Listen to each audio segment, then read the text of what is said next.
بسم الله الرحمن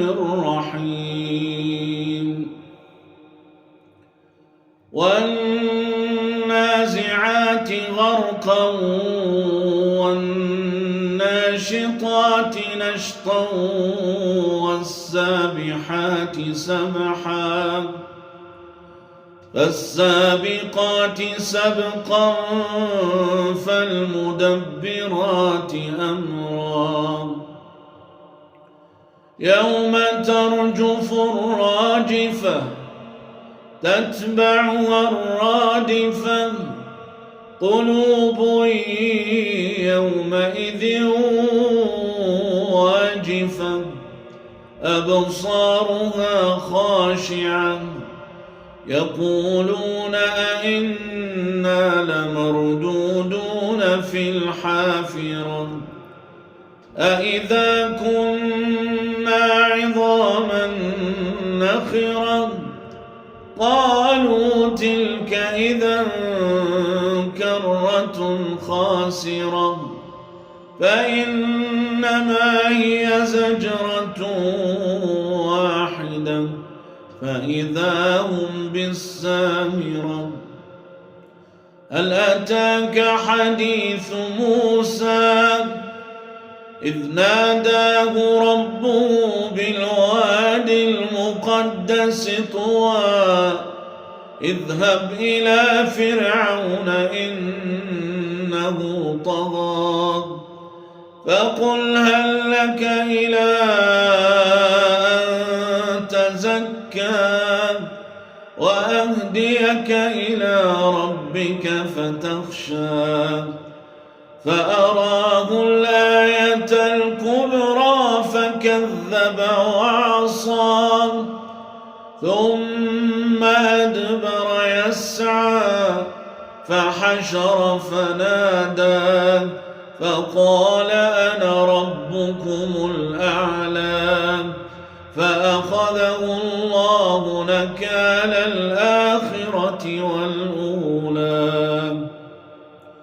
إن في ذلك لعبرة لمن يخشى أأنتم أشد خلقا أم السماء